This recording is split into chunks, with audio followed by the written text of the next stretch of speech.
Kathy Perry with the Buena Vista Chamber of Commerce, and I'd like to welcome you to Buena Vista Rocks, our hidden gems. What we'd like to do is meet with you once a month and introduce some of our businesses and nonprofits and let you get to know Buena Vista just a little bit better. There is so much more to our small town that you have no idea is available. And I would also like to thank Collegiate Peaks Realty for allowing us to film here today. My first guest is Buffy Mihaela of Buffy's Flowers and Gifts, and her shop is located at 306 East Main. And I'd like Buffy to tell us a little bit about how you got into the flower business and how long you've lived in Buena Vista.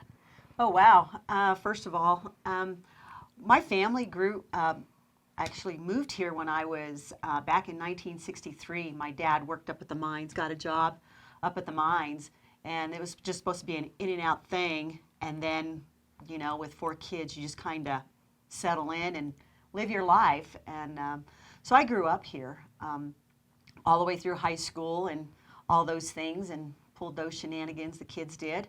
But I worked at the correctional facility. I was out there for 7.5 years. And then as my husband started to proceed up the ranks and I was in administration, then we decided, because there was so much going on and we had kids at home, that we felt it was necessary that one of us be accessible, because if the facility goes on lockdown, then you're not accessible. Even though my parents were here taking care of my kids, you know, they're my babysitters, and that just was not a good fit for us. So I left. I resigned from the facility, and after 2 weeks not knowing what to do with myself, I started working at the flower shop when Beth Nixt owned it.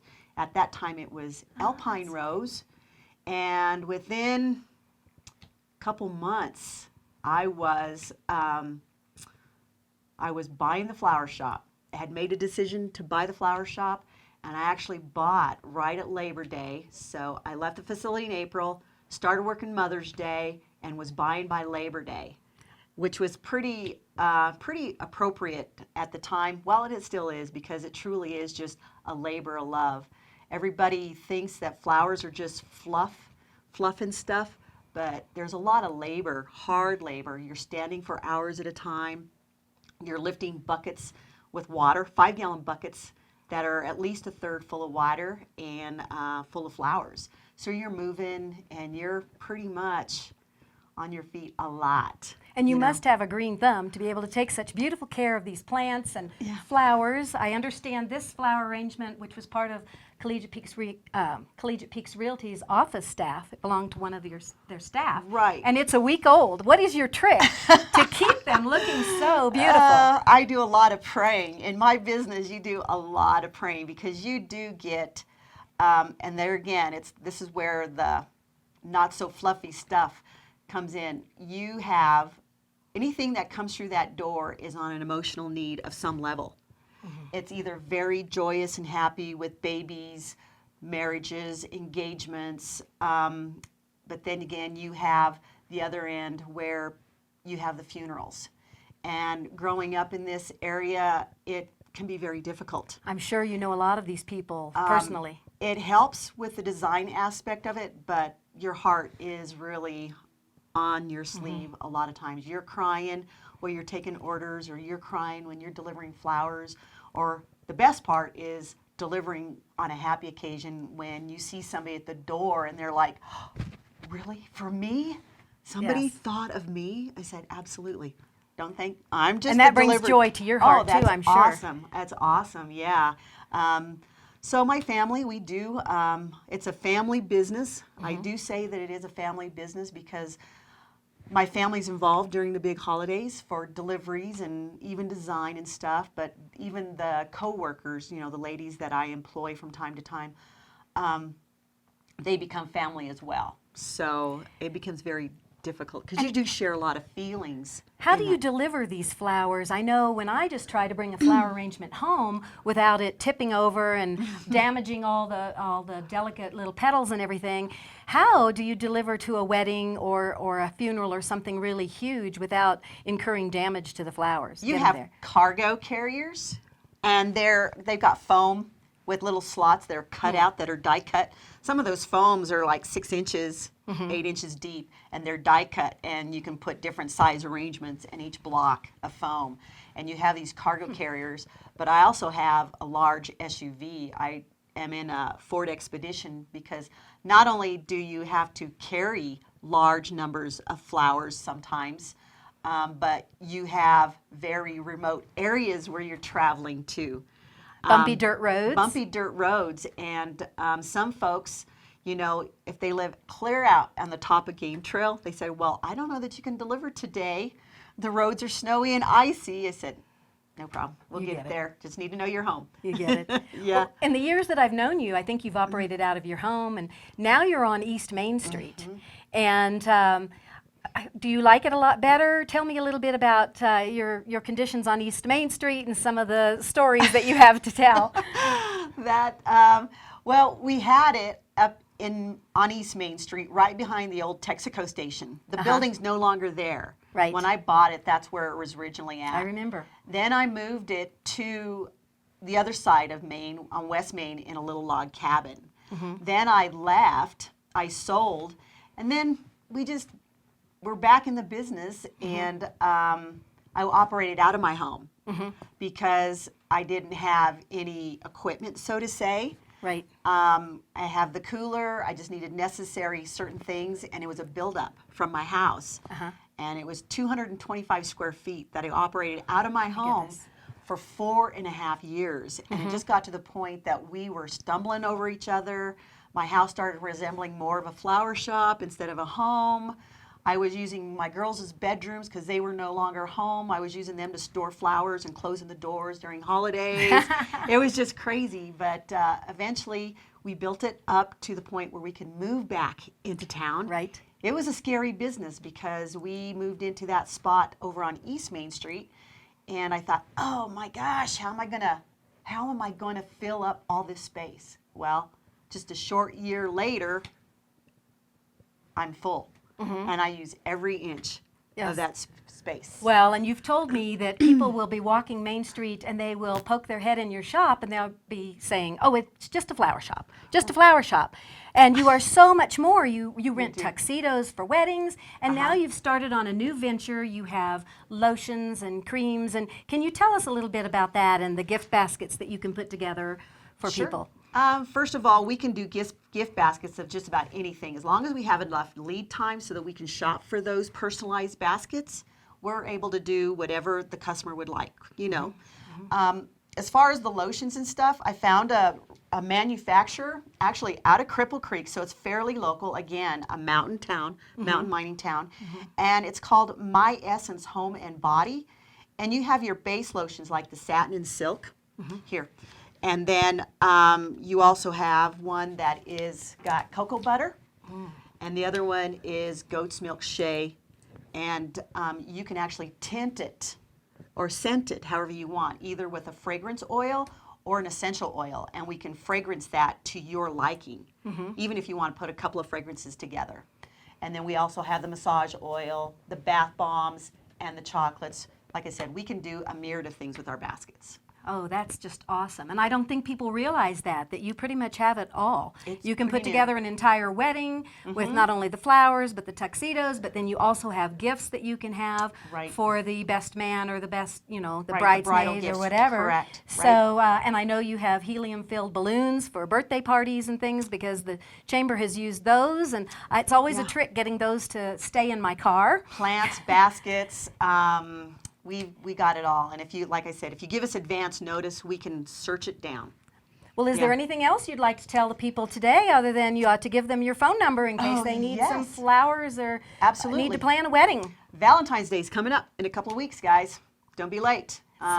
So our website is buffysflowers.com, and our phone number is 719-395-8170, and we're there Monday through Friday, 9 to 5, and on Saturdays by appointment only.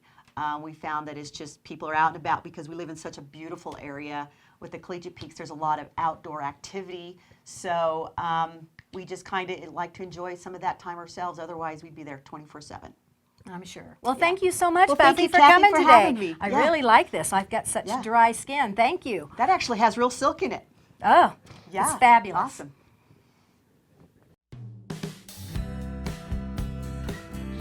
Welcome to Little Daisy Liquor in Buena Vista, Colorado. As you step inside, you'll soon realize why Little Daisy has been voted the best liquor store in Buena Vista for 3 years in a row. They have a wide selection, everything from fine wine to good time beer and everything in between. If you don't see what you'd like, let Rob or Selden know. They'll have it here in a jiffy. Little Daisy Liquor has thirst quenchers for any season. Welcome back to Buena Vista Rocks, our hidden gems. I'm Kathy Perry with the Buena Vista Chamber of Commerce, and now I'm here visiting with Clinton Bellinger with Chaffee County Search and Rescue. Clinton, why don't you tell us how you got involved with Chaffee County Search and Rescue and how long you've been with them? Certainly. I joined in 1997, shortly after, actually right when I graduated high school. Loved being outside. Seemed like a good thing to do, so it was fun. Well, do you have any interesting stories to tell us? A quick story of a special rescue, that's something that happened or something that really touched your heart? You know, there's a lot of different aspects to that, to the different missions. I think the biggest thing that's the best is, you know, finding somebody that's alive and well and bring them back to their family. Mm-hmm. So even if missions don't go good, you know, it still makes you feel good that you brought somebody. A feel-good back to their home. moment. Yeah. Well, I know, working at the Chamber of Commerce, that about 3 years ago, there was a young lady that got lost up on Mount Princeton.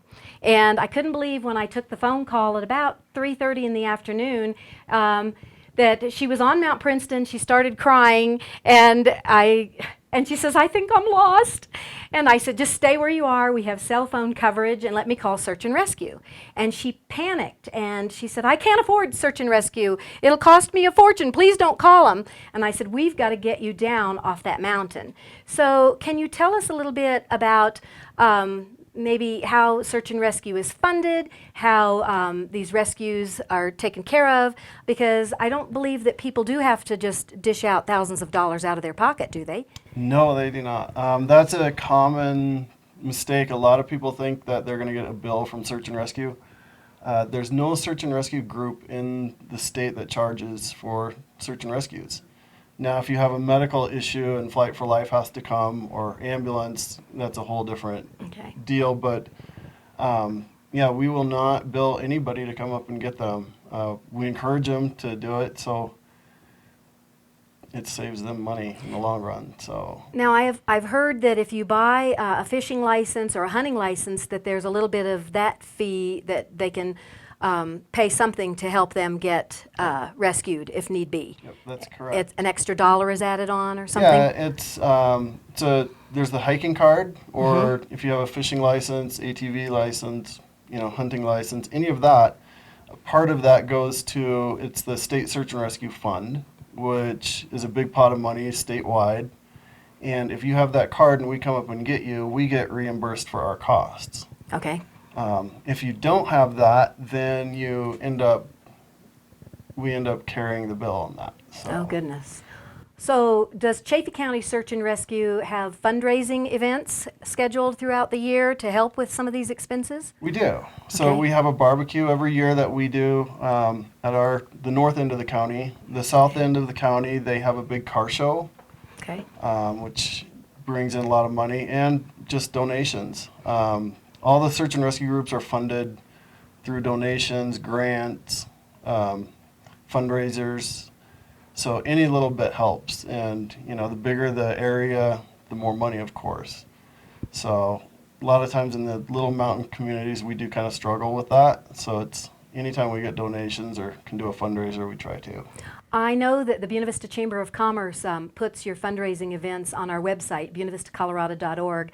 But do you have any idea the month that the car show will be your fundraiser and the month of the barbecue, so that people can be looking for it? I'm not entirely sure, but I know they're all on the calendars on Chaffee County Search and Rescue South or Chaffee County Search and Rescue North, their calendars, or even the community calendars. Okay. So, how long has Chaffee County Search and Rescue been in existence, and how many members do you have?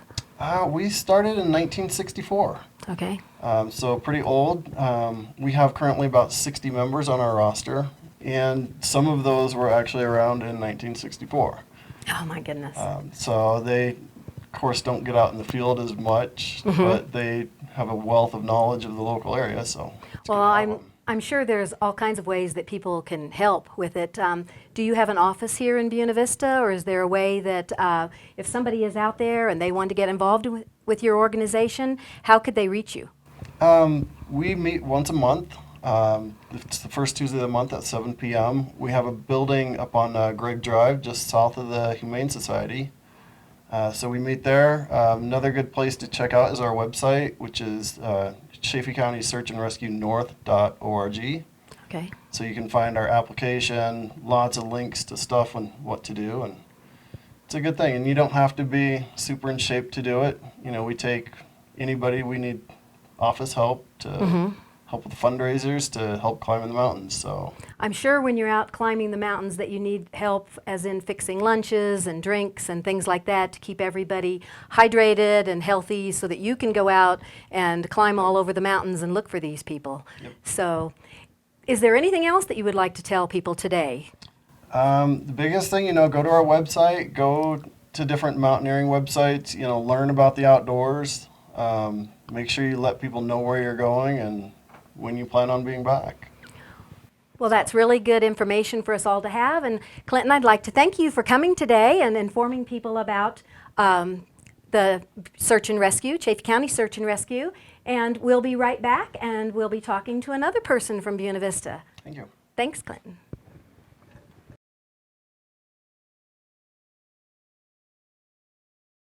Youth in Action is a free literacy program that matches middle school students with preschool students. The middle school students and preschool student matches meet after school once a week right here in Chaffee County. This is an exciting time for the preschool students as their world is being opened up to letters, sounds, and words. Hi, I'm Kenny Wilcox, Youth in Action Coordinator. You can visibly see the transformation take place in the preschoolers as they read stories about places, animals, heroes, and faraway lands that they can only imagine. The middle school students get to be a part of this time in the lives of the preschoolers, while also gaining real life skills of responsibility, commitment as they care for their preschooler. Learning is encouraged through local field trips to places like the police and fire stations, hospital, and Humane Society. My favorite experience with my preschooler was going to the police station. He was really excited to do that. So was I, and so we had a lot of fun there and we got to learn a lot. Youth in Action is an interactive program that incorporates snacks, crafts, games, and play where creativity is always welcome. Families of the middle school and preschooler are welcome and encouraged to attend something we call Family Showcase. Family Showcase happens once a month and is an opportunity for the middle school and preschooler to show their parent or guardian exactly what we've been up to. It also gives the parent or guardian an opportunity to see this developing relationship between the preschooler and the middle schooler. My best experience with my mentee was probably when we went out to the high school to fly kites. It taught them a little sharing and it was just really fun. If you'd like more information about the Youth in Action program or want to get involved, check us out on chaffeementors.org, or you can call me at 719-530-2581. To enroll your child in the Youth in Action program, simply pick up an application at your child's school office.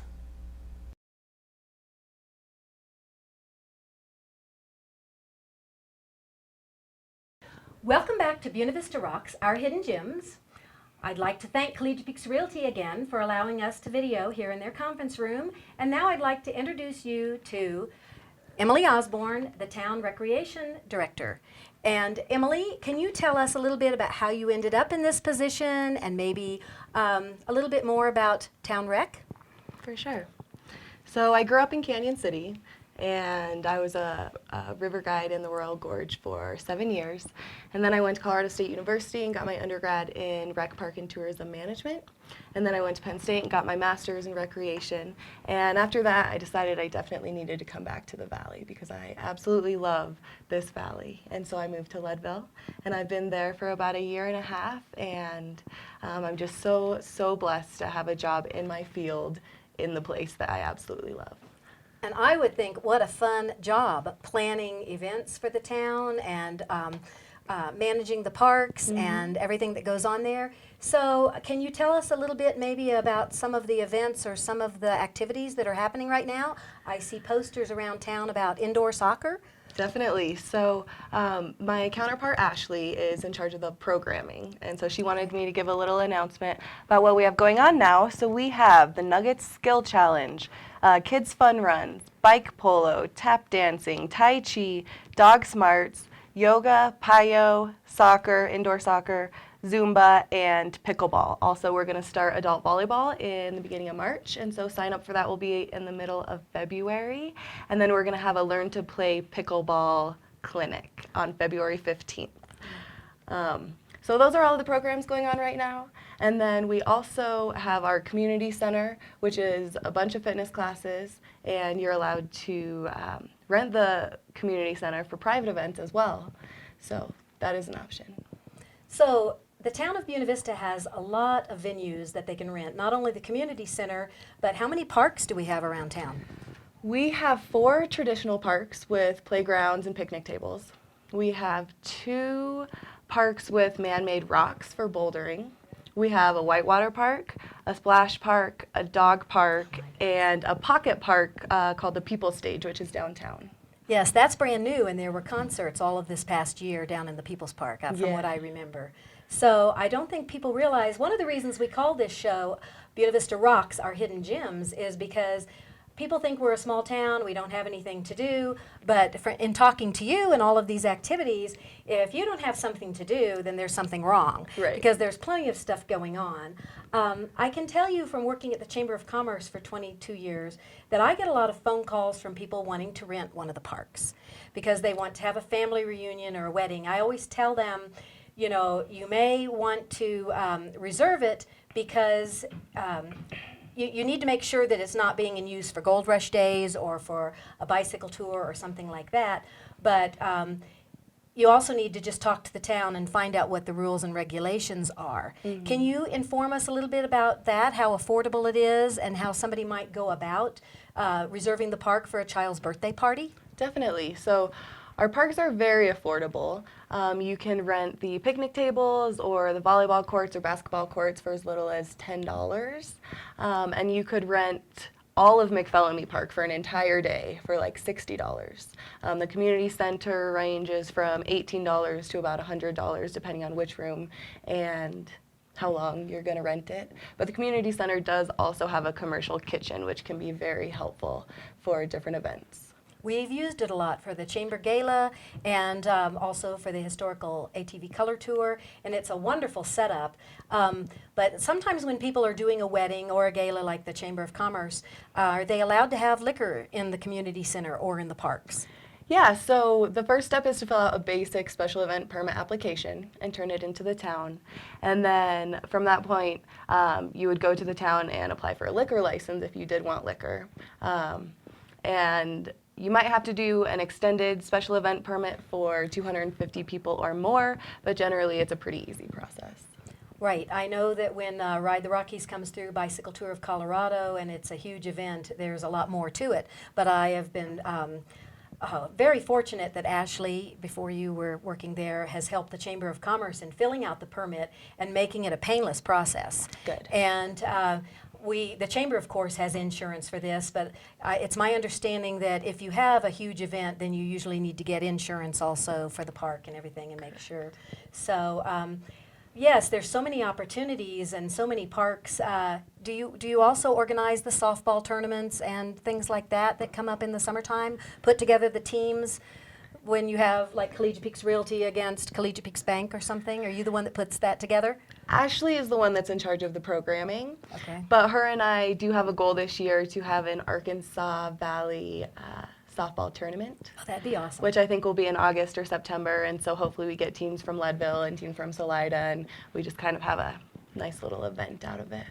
So if I have somebody out there who wants to teach a Zumba class or yoga or something like that, do they do it through Town Rec, or do they rent the community center and do it that way, or can it be done either or? It can be done either or. And if anybody has any ideas about classes that they would like to teach or would like to take that are not offered, please do let us know. I do have open office hours from 1 until 4 on Tuesdays and Wednesdays. And my office is in the community center at 715 East Main. So if you have any ideas, please come in, let me know, say hi. I'd love to see you.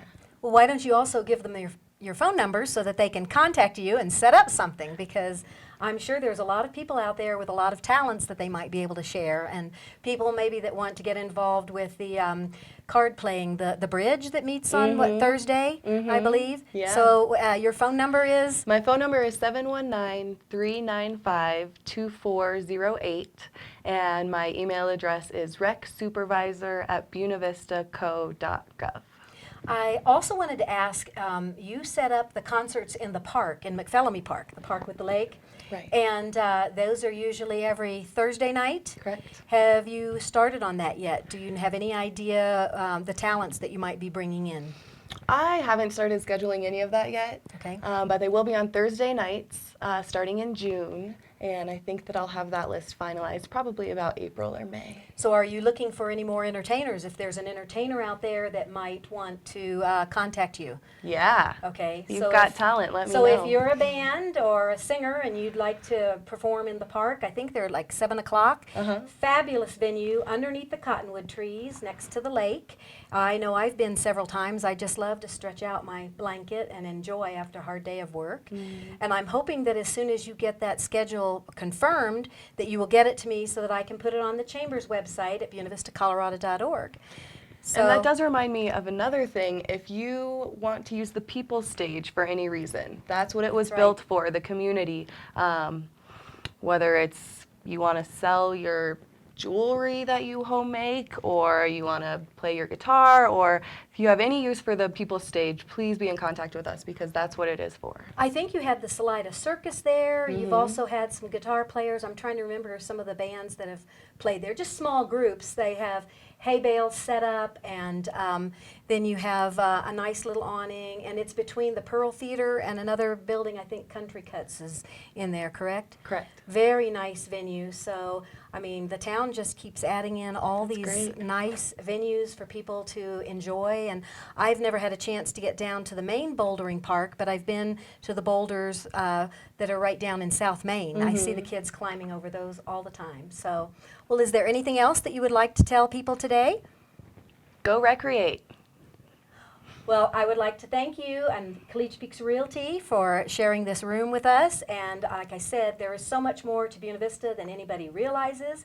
And so we'll be back again with another episode of Buena Vista Rocks, Our Hidden Gems. Thanks for helping us do this, Gold Strike Communications.